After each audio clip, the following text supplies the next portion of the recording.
Okay. And then if that X chat won't pop out, just close it. All right. I think we were all set up here. Good. It's not up yet.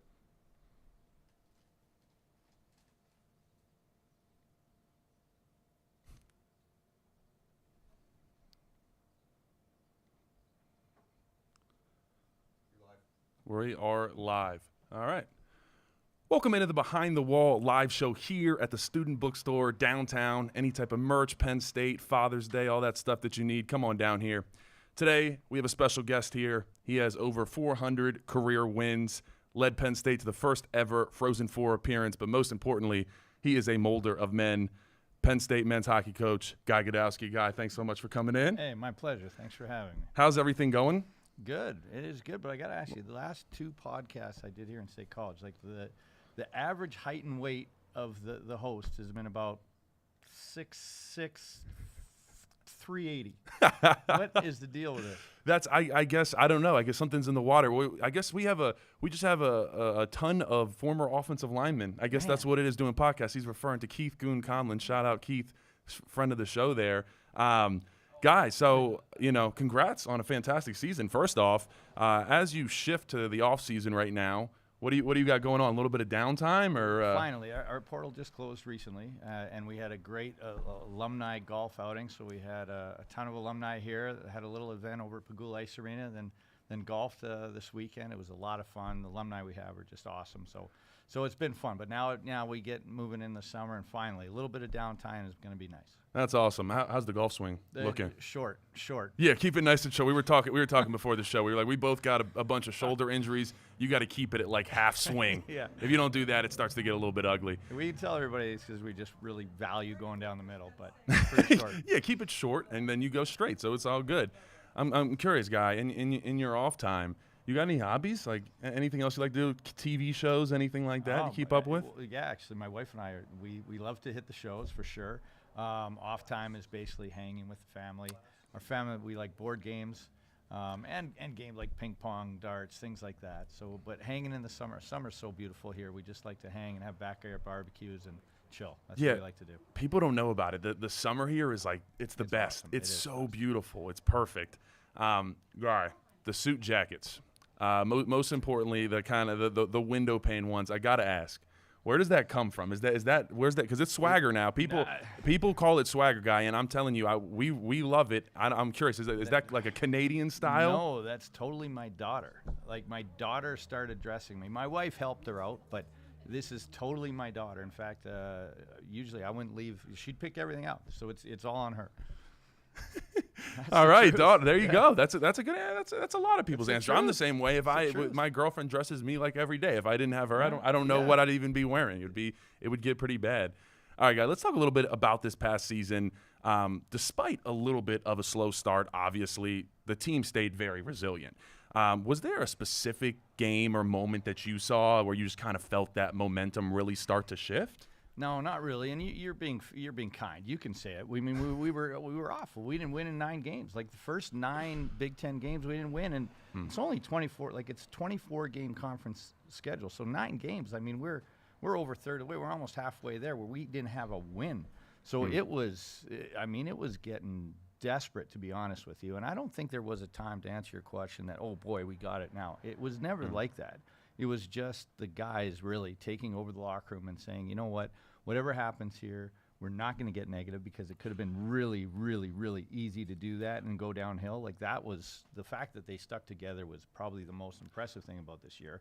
And so it wasn't that, oh, if we do this, we're there. It was just, let's just stay positive and improve every weekend. And really, that was our entire focus till probably we got to the Frozen Four. Yeah, because I've been a part of that. When it gets negative and you start the season out kind of rough, it is so easy to let that negativity creep into the locker room. Yeah, and even the top, there's guys that are great leaders when things are going well, right? Like they're awesome guys. Oh, love hanging with them. But then when things go poorly, like there's a lot of guys that can lead when things are going really well. There's very few that can lead in a positive way when they're not. And that's the honest truth. Like that's, and if you've ever been a part of it, it's just as you said, Landon, like it's so easy to happen. And it can snowball down the hill hard before you even realize it. So really, I give the guys on our team the leadership that we have. I mean, unbelievable props for what they did. Yeah, I've gotten to know the guys a little bit. I mean, just a tight-knit group, and talking about that leadership a little bit. I mean, what does it take to put together that type of team that has the player-led leadership? Because I think that's the most important thing. I mean, you've been around a lot of teams, and any sport, the best teams are the one where it's not the coach having to police everything. It's the guys, the leaders, the older guys that are taking care of even the little things around the locker room, making sure messes are cleaned up, guys are doing what they're supposed to be doing. What does it take to kind of build that? Because obviously it takes time. It doesn't just happen. No, it doesn't. But it actually has to happen that way because at least, and I don't know how many other sports are like this, but in hockey, I mean, the coaches are actually in the locker room not very much at all. Like really we're not. And so it's way more important what happens when we leave than when we're there, because we're there a very small amount of time compared to the time that the team is together, right? So it has to happen that way. And you asked, how does it happen? I think it's really a foundation of what you build as a foundation, build off of it. So like we give the leadership group, this team, a ton of credit, honestly, a ton of credit. But I don't think it would have happened if it wasn't for the great leaders of the past. And we were fortunate. We got here 13 years ago. I mean, there was a club program already on campus who was really, really good. Like they were great students. They were awesome Penn Staters. They were great hockey players too, but they had a really good foundation. So we were lucky to come in and build on something that was already really high quality. But we made sure that then at the start that we brought guys in that built off that. Like we weren't just looking for good players. Like we were looking for players that were going to accept the challenge of playing in the Big Ten right off the hop, which was hard enough. But the guys that were really going to do it the right way. That's just so important. Yeah, Penn State guys. Penn State guys, they're different. They're built a little bit different, guy. Absolutely. I'm curious about this though. How do you guys do captains? How do you select? Is that players? Is it a mix of players and coaches that select, or? Yeah, so it's funny because that's been a topic. I think every time a bunch of coaches get together, that topic comes up, and so we haven't. It's not like you have to do it this way. So I will tell you, depending on what happens the year before in the off season, sometimes we tweak things a little bit. But in general, because we've done it where we've announced last year we announced captains in the summer. Right. Yeah, I remember seeing it was that. really important for us to do that then. Other times we wait till the season starts. But what we'll do is we'll make sure we get the input of the team. They'll vote, and then coaches will have a bit of a say in it as well. Fortunately, at Penn State, built a little different, as you said. It hasn't had to happen, but in the past, like you can tell if the team just votes for all those guys. No, they're just the guys that party the best. Well, we're not going to go that way. Right. But that hasn't happened. Here at Penn State, we've gone with the team every time.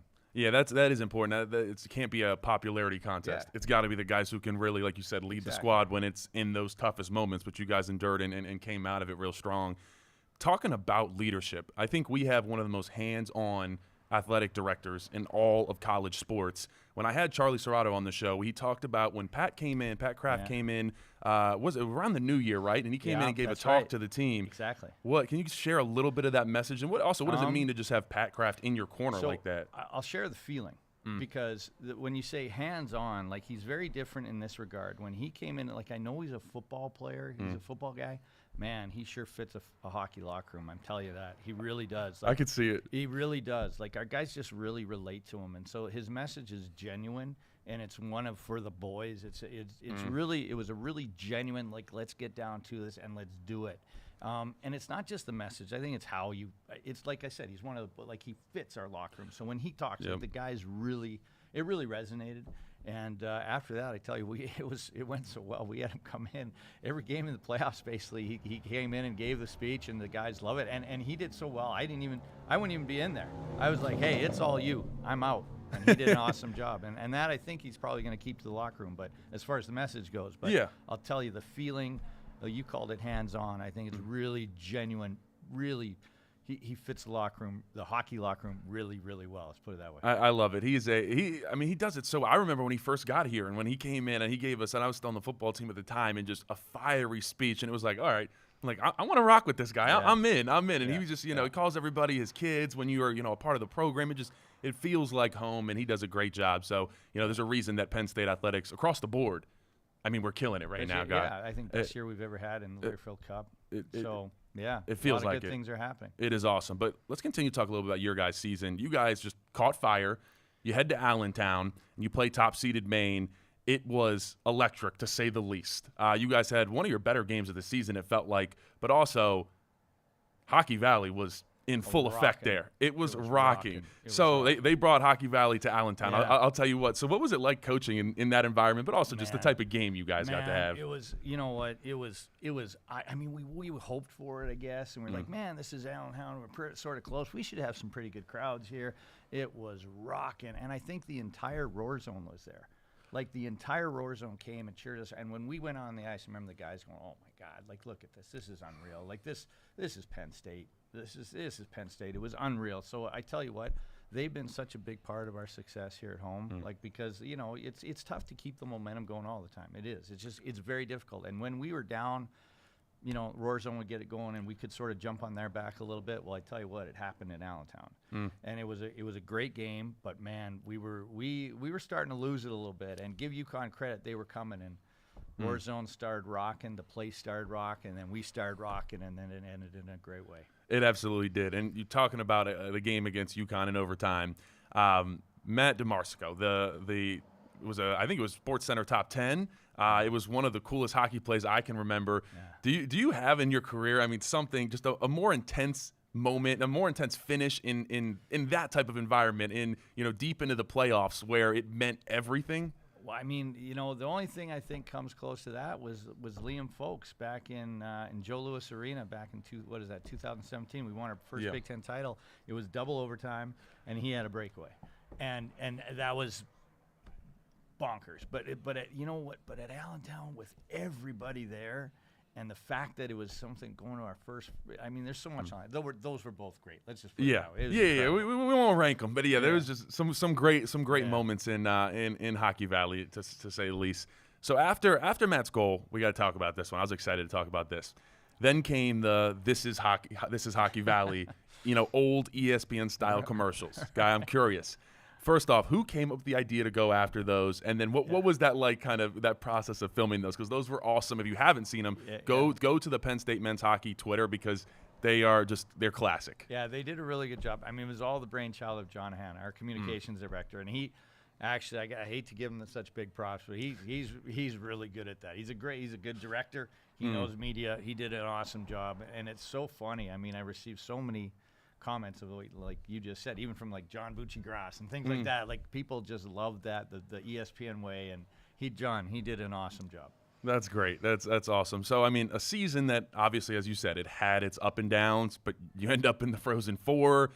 Was there one, I'm sure there was many, but was there a big takeaway that you had from this season, maybe a lesson that you either gave to the guys or you learned from even one of the players, something like that? Yes. Absolutely, and there's two. And I think the thing that's so great about this is the lesson that we learned together. They taught us, the coaches, and certainly me, and it starts with the leadership group that we have, and they all deserve a lot of credit. But guys like, I think Carson Dix, Simon Mack, Dylan Bluegrass, like all the seniors, they really did an unbelievable job at this. But the fact that how it was done was not we didn't change players, we didn't change systems, we didn't talk about different motivations. They talked about stick together, no chance we're being negative. And it sounds, oh, that's all you did. It's really difficult to do when you're 0-9, like I tell you, okay? Yeah, to stay positive, to keep that every day coming in. Because it's not even just the games, it's the practices. And those, if you have bad practices, that starts to stack, and then it just downhill. There you go. Exactly. So if you've been a part of something like that, and to say just say, that's all you do, it's really hard. And for them to do it, but the lesson was great, is that this isn't a hockey lesson. It's not like this is how you win hockey games. This is a life lesson. This is what, if you life's gonna get hard someday. Whether it's in a podcast, whether it's in a company, whether it's in school, whether it's in family, who knows? But life is gonna get hard, and they decided to do something. They did it together, and they came out unbelievable on the other side. So that's one lesson I thought was awesome. And the other I think I got from it is embracing Penn State. So. Right at the start of the year, so Michael Murphy, so great Penn Stater. Obviously, the movie Lone Survivor was made from, and people here, CrossFit people would know the Murph Challenge. So Absolutely. we did the Murph Challenge in start of the season. I actually had only found out that Murph was actually a Penn Stater. I only found that out not long ago before we did it in the summer. So we did the Murph Challenge, started at his memorial. Did the mile run, did the push-ups and squats and pull-ups, and then ran back to it. And then when we played Army at Capital One Arena in D.C., we had Dave Rutherford, who was a Penn State lacrosse player to start, and then he was a Navy SEAL, and Oh, he wow. actually trained Michael Murphy for the missions that he went on for Lone Survivor. So I mean, yeah, and he came in. So this Penn State athlete, Army SEAL badass, came in and talked to us when we were going to play Army, the Army and Navy weekend football, and he Yeah. talked to us about what it really means, you know, to stick together. And he embraced Penn State, and he embraced that, like, all of that. And I just, that's another lesson. Like, Penn State is awesome for a reason. Like, embrace it. Good things happen. Yeah, it is. It is truly one of, you know, people like to call it almost a cult, but in a very good, healthy way. It Yeah. is. It's different here. That's Yeah. for sure. And like you said, it's so true that, you know, I can attest to this. I had to retire from football. You never know when your sport is going to end, and no matter what, eventually it's going to end. Right. Like, you have Right. to be ready, and then real life comes. And like you said, relationships, work, all that type of stuff. And a lot of times, you know, then you know how to deal with it. You've been through that adversity.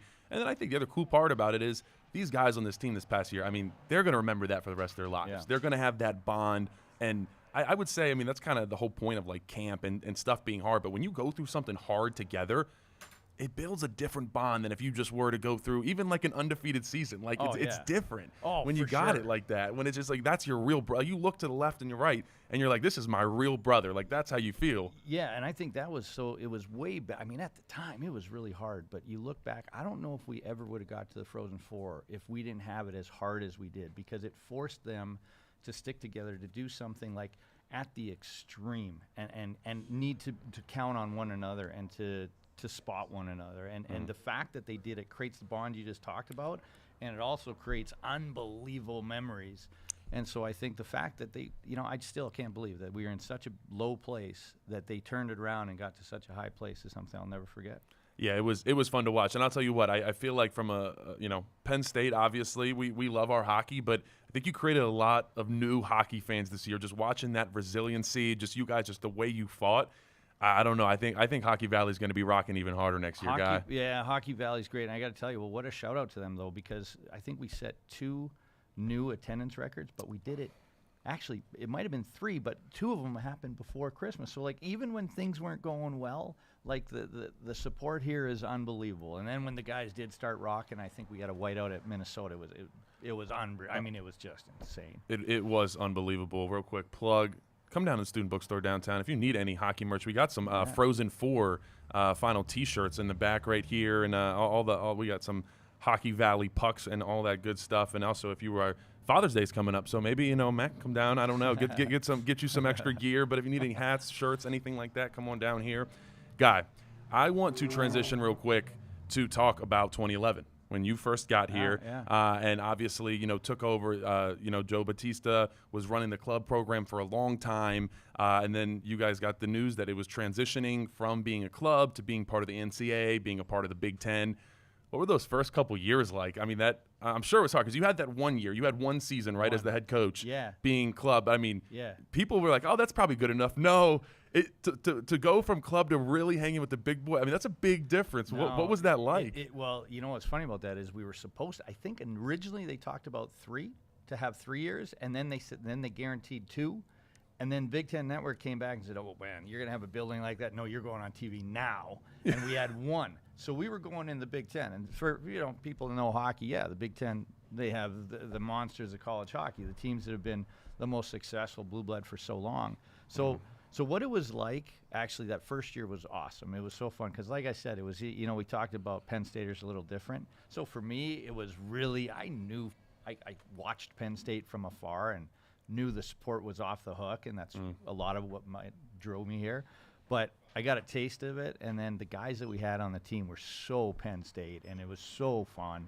So the club that 1 year was, and there's a lot of them here this weekend playing golf. So they were awesome. Like that was a great year. It was a fun year. The thing about that though, when we were recruiting, and we had to go in to play the Big Ten after having 1 recruiting year, like not very many people are jacked to do that. To be honest with you, there's a lot. I'll tell you, the most common.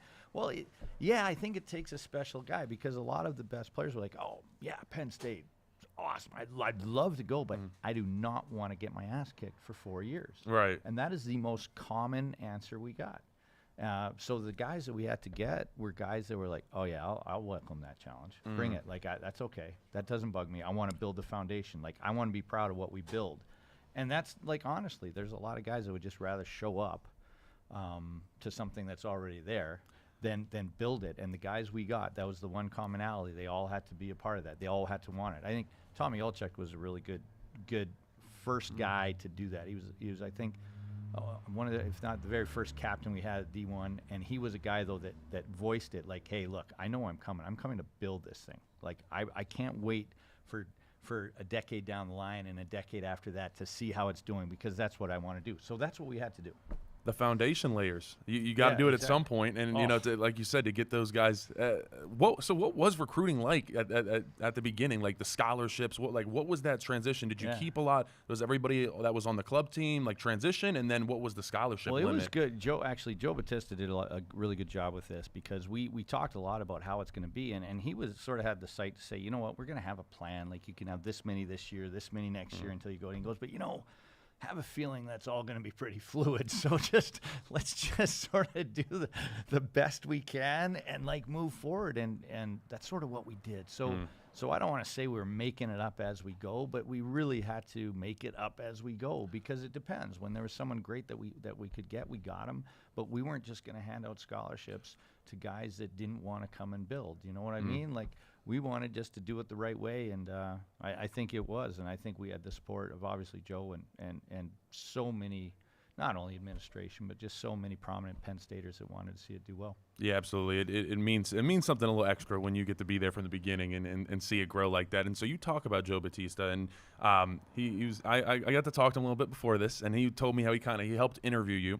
And he told me to ask you about when you and him took a little trip over to Philly to the Flyers game, and you guys went to go meet up with Terry Pegula in his suite. Yeah. What was their initial talks like, and just kind of getting a sense for the early vision of like what Penn State hockey was going to be from guys that have built it, and then obviously Terry being incredibly involved as well. Yeah, well, I think Terry and Joe were pretty congruent in their vision, I believe. Like I think I think that's why it meshed so well to start with. I think they believed in the same things. They certainly believed in Penn State and the success that could happen, but they also spoke about this being not just for Division I hockey, this being for not only for the university but the community, and to enhance hockey in this footprint. And that was something Terry spoke. So I remember that when we went to Philadelphia and met him, which was pretty cool, by the way.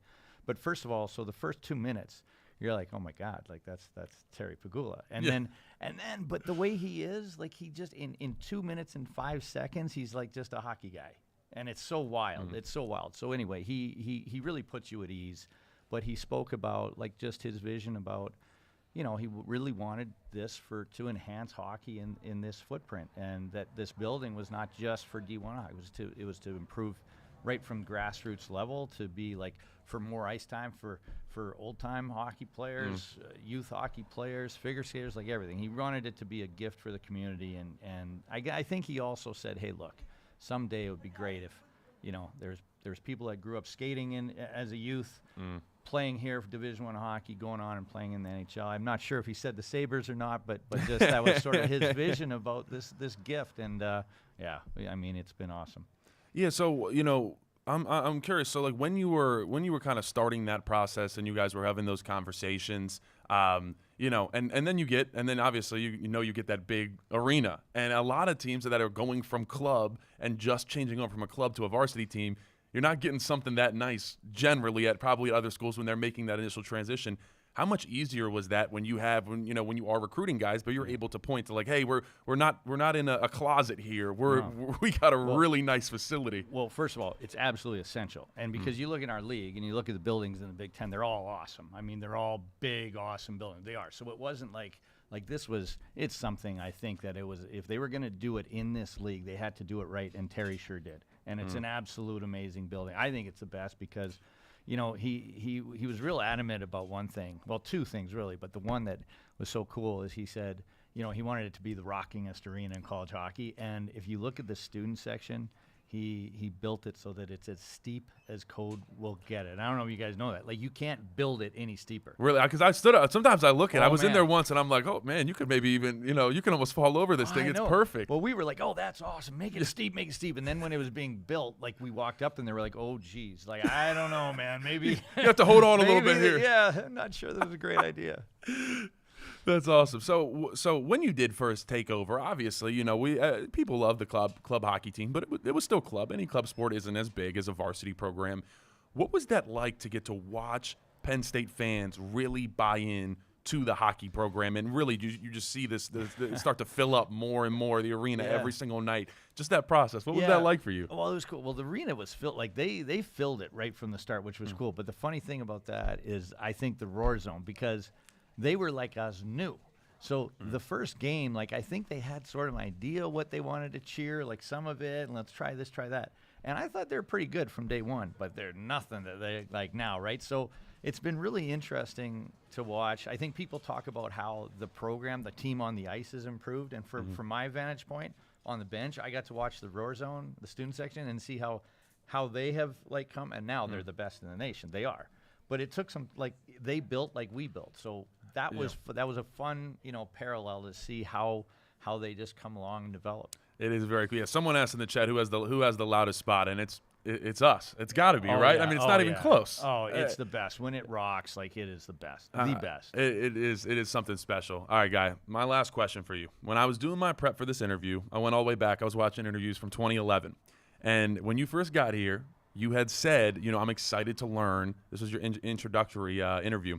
You said, I'm excited to learn what makes Penn State special. Yeah. After going into, year 15 now? Yeah. You learned the answer to that? I think I have, actually. What was Or that? One thing for sure. So this is the difference in my mind. So in many other universities and colleges, I think students show up to events and they're entertained and it's good. And here in Penn State, it's actually almost the exact opposite. It's students have they accept the responsibility of their experience. So, I mean, Thon's obviously the best example of that, it's student run and they make it like just the greatest thing in the world. It's student run. But that attitude transfers to everything in college. Like again, the Roar Zone, like they are making the hockey game great. Like, they don't just come and sit on their hands and want to be entertained. Like, they take accountability, or it's a better word, it's an ownership in their experience. So I guess you can talk about, like, it's not like, it certainly takes work and commitment, but it's not a work ethic thing. It's sort of different. It's like an ownership thing.